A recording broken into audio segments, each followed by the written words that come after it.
Cafe. So here I do a little in-car video recapping reflections from a player from last night's game, which Jason ran in the continual light, swords and sorceries.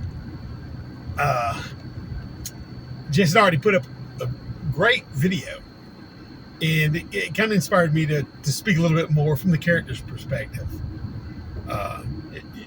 In my particular character and how I interacted with the other two. And this is kind of just, a fun little exploration, at least from me on the side. So when generally I roll up I built my character toward possibly what could slot in the group, right? I chose a ranger. He's primarily a fighter with just a couple of different, changes. So I did that, then I forgot to roll the attributes up, and I was like, I'll sit and roll the attributes. Now, whenever I roll attributes, in continual light, swords and sorcery continual light, anything over 15, you actually get a +1 bonus, but other than that, you don't. There's no bonuses, right? And it could be a marker for some kind of a roll or whatever. Jason uses it in that way in game.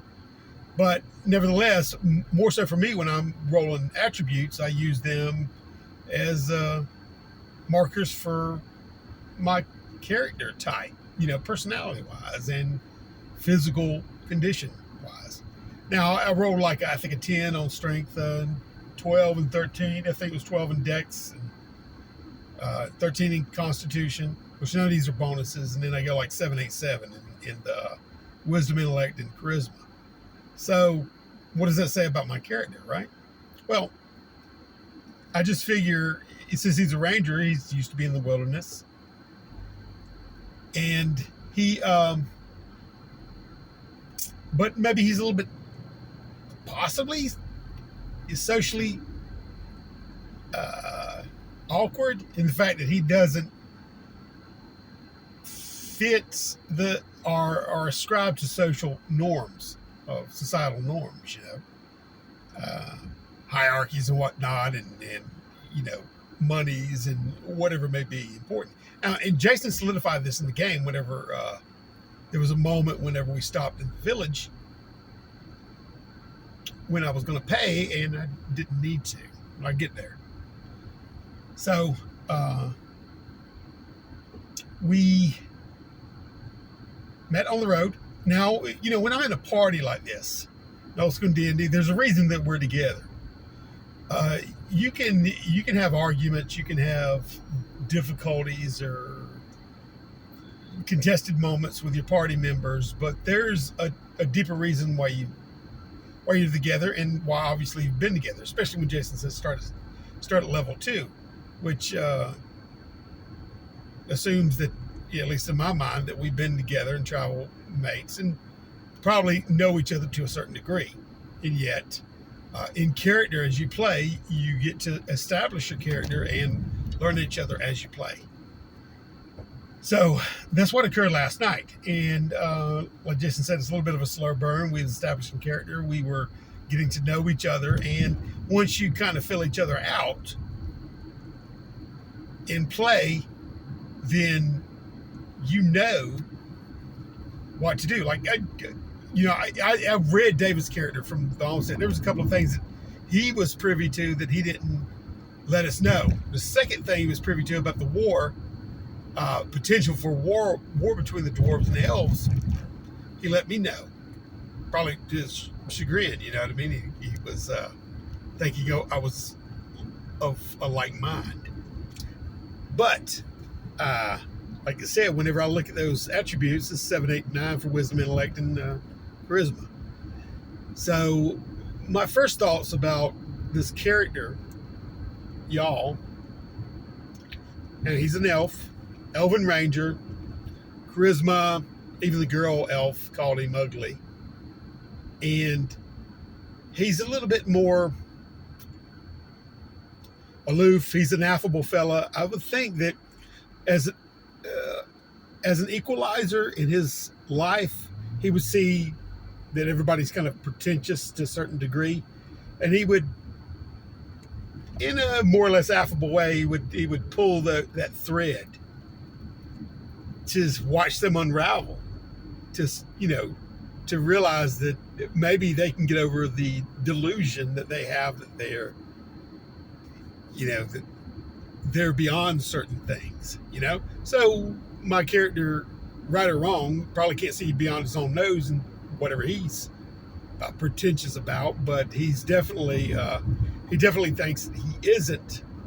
And so that to me was how he was going to interact with the group, and why it's sometimes he could be aloof but also be irritable or irritate others, or have the capacity to do so. So that was kind of built in to the way I understood him and the way I represented him. So whenever we start out on the road, we get to the fork in the road, and like Jason illustrates, we had a chance to go off module or stay on module, off purchase module, or stay on it, but it's, stay on the main road or divert off.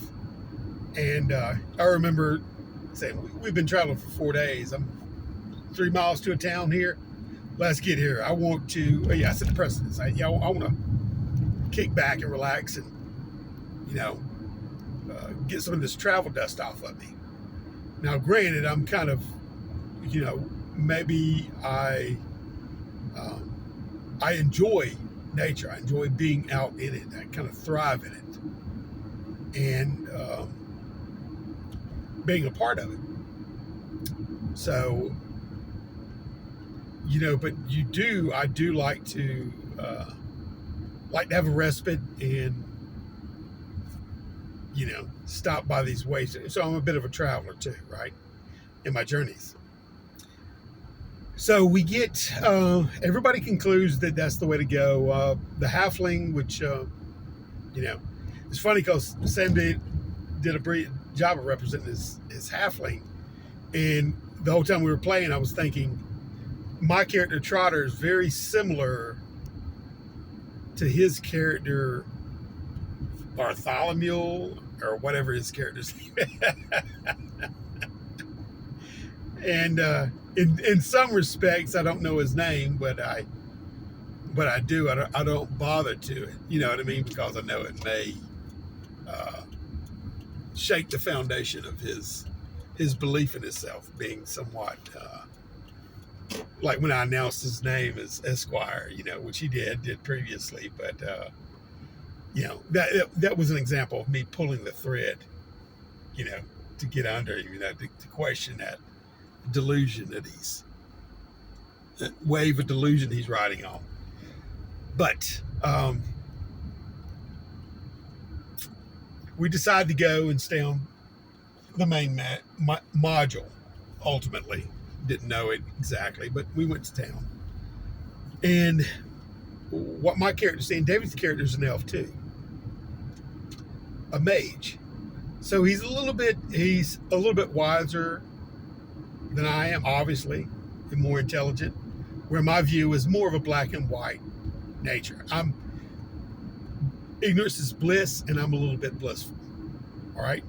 So that coincides with me being an affable fellow and can get along, and everything's a little bit black and white, and why overthink things?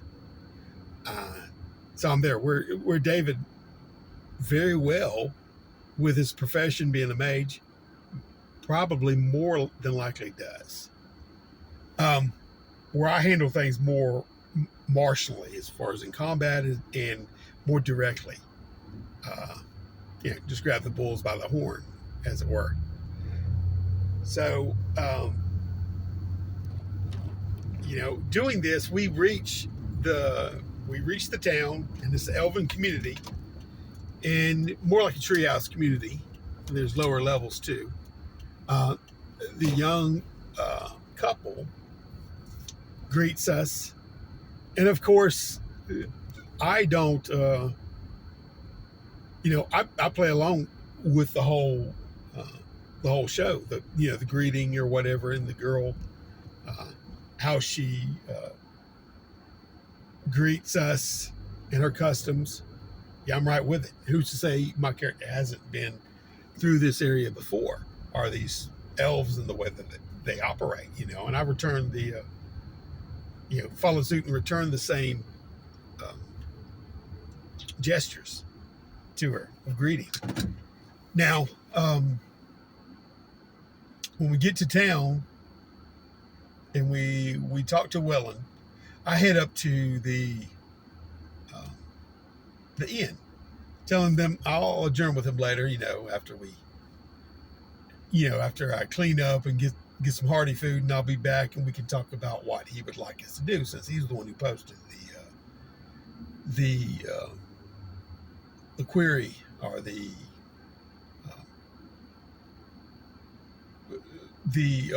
posting for help, for work, or workers rather.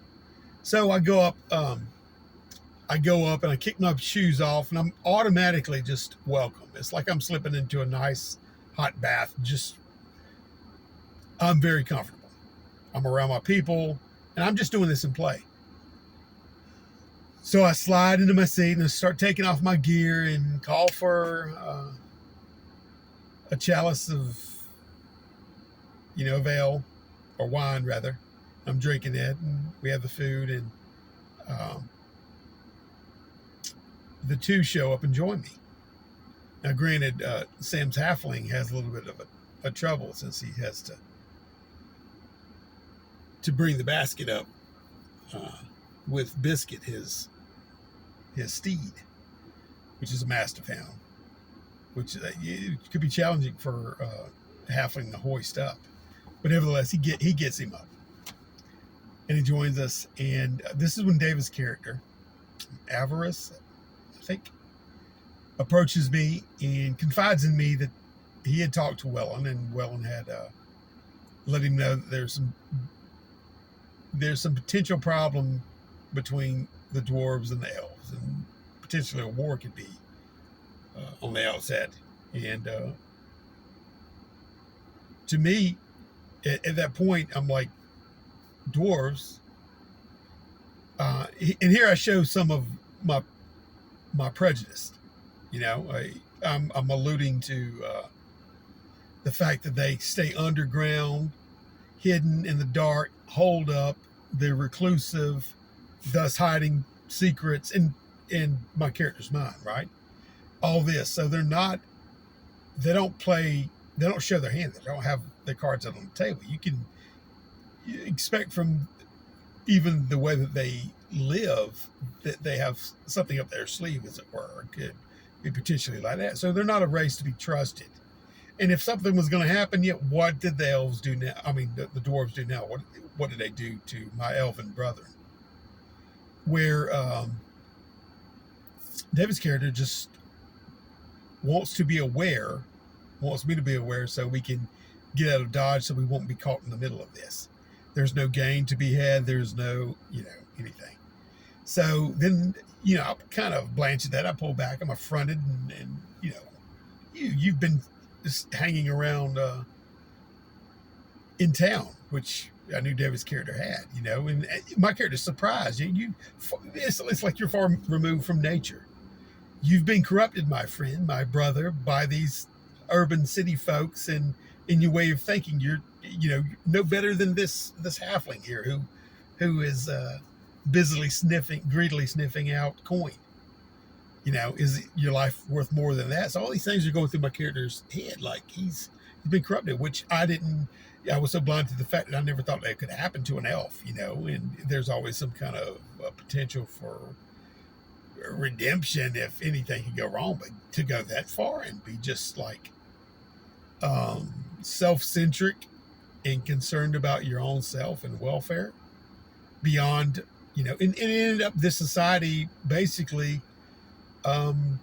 expressed the concepts that my character had in his head when Jason described them. When I got up, I pushed my food back. I'm done with this. I was kind of sickened by it as they sat there. And I got up to pay, and then there was an announcement: no, you don't pay for the food. So I'm like, I do a smirking smile that just affirmed everything I said right in front of David's character. So I look at him. This is how things should be. This is how society should work. We all take care of one another. Where you're just worried about, pilfering the pot of gold to make sure you get your share. But anyway, and David, I think his character knew that he had triggered something in my character. Now, like I said earlier, it's not going to be to the detriment, because there probably could be, there are reasons that unannounced initially or not, that we are there together. And when I play like this in this headspace, there's going to be things that I find out. In some games it even has like, why are you with these people? List something that can kind of endear you to these people. Why are you there? Are you family? Are you something? So, but in general, in a game like this, I know that there is some kind of an attachment that we all have, and what's drawn us together. So we're bonded, even though we may face differences of opinion or worldview, or we may get mad or miffed. Whenever Wellen produced at that moment when he beckoned me to sit down, and I had my moments of satisfaction when I didn't have to pay, and then I felt like it drove home my point to David, and maybe that would be satisfactory to some degree. I sat down at the table with him, and then Wellen told us about the mineral that he needed to make magic weapons, right? And I knew when David's character turned to me and tried to, after he was like almost he was trying to leverage that wouldn't I want to go to get a magical weapon, like he thought that I wouldn't be in it. And that's when my character turned around and said, no, magical weapon or not, I would still, for the right reasons, I would still be there to help our people, as should be. So I'm counter driving my point home as a character that would do it. But David laid it out for me. Wouldn't this be beneficial for them, for you? And it's not my benefit what I'm doing this for. Yes, if these evil dwarves are up to no good and harassing my people, we shall come to our own defense. It isn't even in my mind to question whether or not the elves are doing something that would require retaliation from the dwarves. It doesn't even enter my mind, right? Nor should it. From my character's position. So when I sit there and I'm getting this information, and I felt like I at least made my point, and I look at David's character and say, no, I'll do it nevertheless, and for the right reasons. You may require magic weapons. The halfling there may require coin or whatever, and then they drop the sample stone, which is worth a good bit of coin, and Jason uses the classic roll to determine which direction the element goes, and it was a pathetic display, as both David's character and Sam's character were so enamored with this, especially Sam's character, that he was up on his knees on the table, leaning in, almost like their foreheads were touching, as they were just looking at this element, and or what this magical ore. And then he drops it and stumbles, and Sam's character dives for it. He happens to retrieve it, and I look at his character as a little bit of a fop. Not so sure if he's a milksop, but he's definitely a little bit of a dandy. And of course, I've been pulling out thread since early, and even when we decided to leave out, and he's focused, and my character is just standing there shaking his head as these two are wrestling around for for this. I see that as like, they've lost their dignity. They've lost who they are. Maybe one day they'll get it.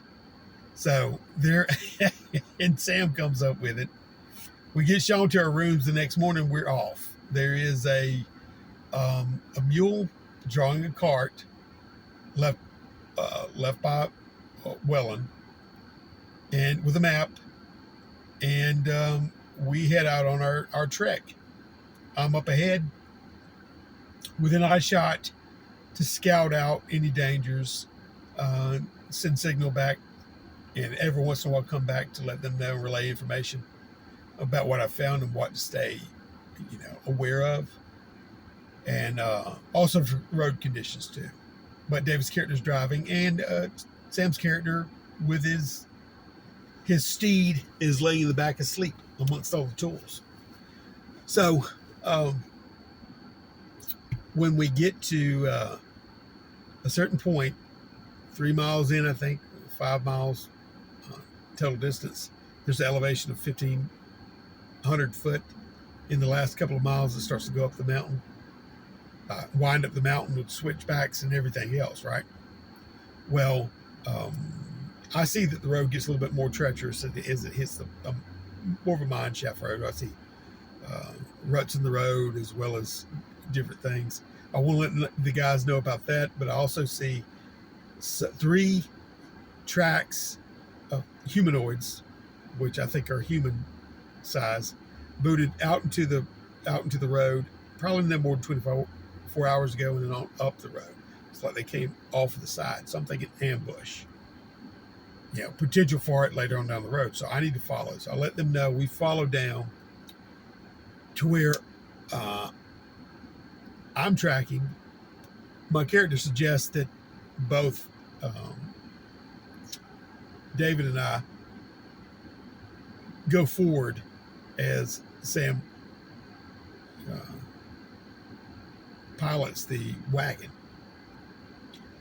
Sam's character does not want to do that. So at this point in play, with dealing with Sam, I thought about my character Trotter, and I said, these 2 guys are like brothers. They'd be a handful, So anyway, that was funny. So whenever you're playing a character and you have an effect on the party, and you bring in that character to life and a personality that has to interface with other party members, those are memorable moments. Those are, like Jason said, it's a slow burn, especially with the characters getting to know one another. And as characters do, you'll be able to sidestep or know when not to introduce certain things to certain characters, and know when to, or what you may be able to prompt them with, as David's character was trying to prompt me with what he thought would motivate me toward joining them in the trek up to the mountainside. And I agreed, but I set the record straight with him, supposedly with my character. So everybody gets to know each other a little bit, what motivates each character, and you can play off of that in play. But like I said, the more you get to know each other, the more you more know how to approach a character. And I think they get streamlined out and it gets ironed out to where you just know what type of character they are, right?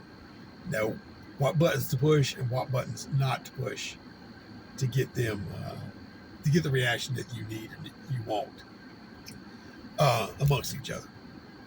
So that's just a part of, I think, a part of learning and expressing characters and filling them out and getting to a point to where you're playing characters. You're not playing yourself, but everybody's playing their characters, and the characters know each other and they know how to interact. It's not more like you're just pushing around figurines, that are personality devoid. So that was interesting. I would like to say, we got to a certain point to where I saw smoke rising up, and I didn't want the noise from the wagon approaching.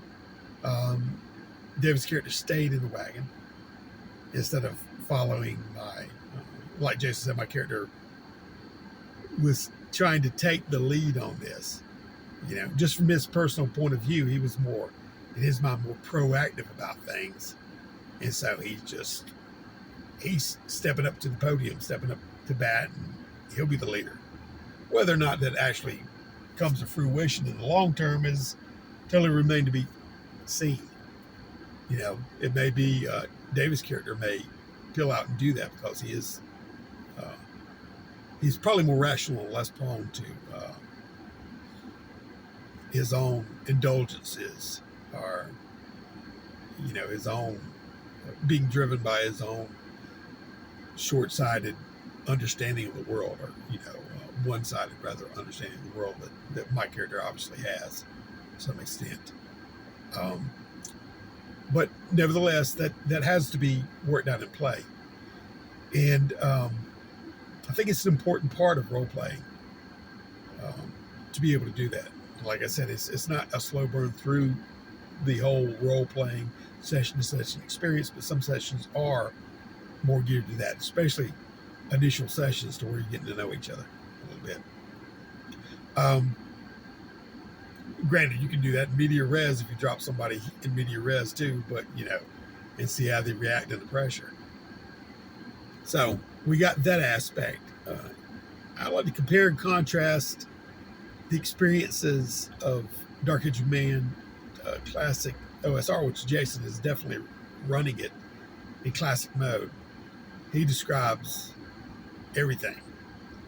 It's akin to I've always said it's slightly akin to maybe a choose your own adventure book where you read up to a certain point and then there's a break and say, okay, will y'all have an interaction, or let's have this moment here, which we do in Dark Age of Man. There's moments when we bring into more of an immediate focus on a micro level and have interactions between players, dialogue and whatnot, and character narration, and then we back out and we may have some kind of an interlude in a way to say you've been on the road for whatever. Next we're here, especially in the Chronicles where we go from now we're starting at this time, because we've had games like a whole game where it lasted 2 hours in game time, and 2 hours in real time. So that's there. The striking difference to me is in Dark Age of Man, there's where when I'm playing OSR, when to be quiet, you listen to what is happening up to a point, and then that's the light's on red, and then the light turns green for you to have interaction, and then the light turns red again, and then it's like the bat. Whoever's speaking has that bat, and he has it, and now he can talk, and now it's given to the players, and we ask questions of the NPCs that he breathed life into, he being the GM, Jason, in this instance. So we got that. And in Dark Age of Man, there really isn't much leading so much from the GM or presenter in a way. There isn't like, this is happening. It's a dance led by all at the table. So it's a social narrative. So it was strange for me to have that red light on, where in Dark Age of Man, it's definitely always on green. You're always moving and being involved. The presenter will,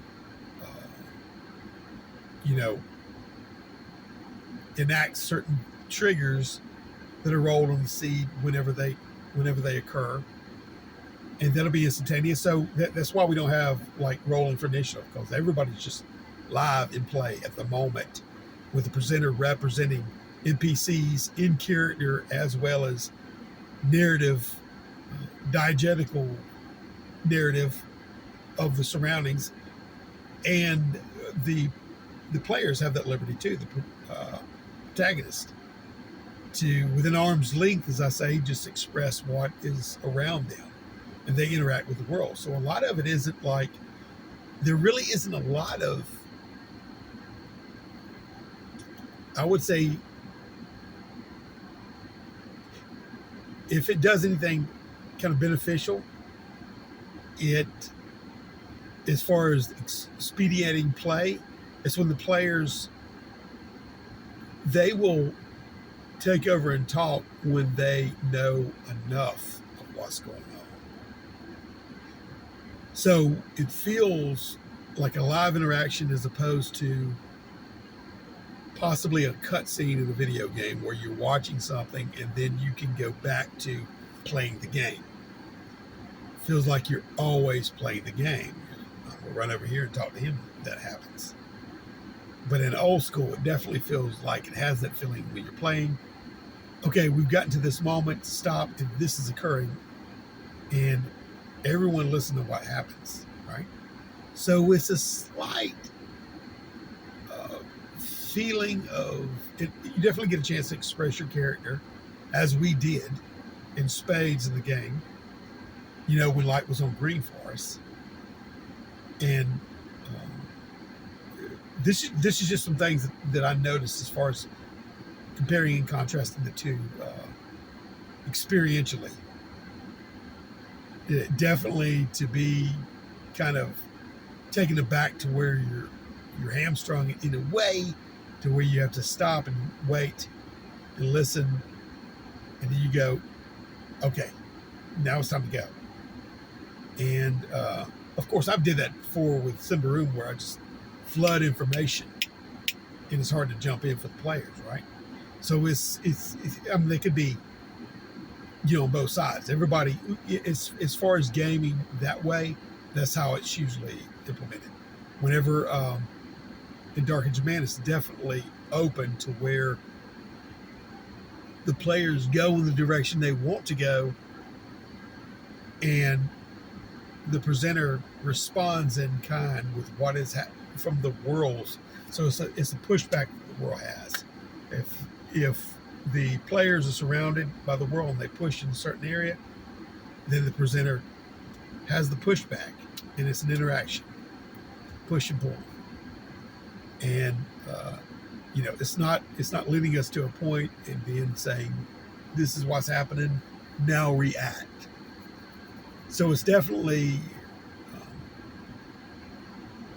more so skewed to reactionary gaming, other than being proactive. Like Jason has said, you can't be a wallflower in Dark Age of Man. You've got to get out there, otherwise nothing starts turning. It doesn't roll. You're not interfacing with the world. You're just sitting in the corner. You know, but in old school gaming, you're picked up in large extent. You're narrated as what you're going through up to a certain point, and then you're given the reins to say, what are you doing with the horse now? What are you doing in this? Let's see what you can do inside the confines of this situation that I've just laid out for you. So that may not be in totality, but a lot of classic gameplay, especially highly linear gameplay, will do that. We'll take you down that path. Jason's built in to where he gives a lot of leeway for role playing with the players, where they can express themselves and get to know each other. Where some game masters may not do that at all. They may want to fast track, you know, and get to the next section. Like you said, there's some games where you can afford to do that with a slow burn, and other games where you can't really. So, but that's the difference. I enjoyed it. Enjoyed the setup. I enjoyed the interaction and the expression of character at the table, and the setting and everything. It was fine, but definitely it moves at a different pace and in a different way and style.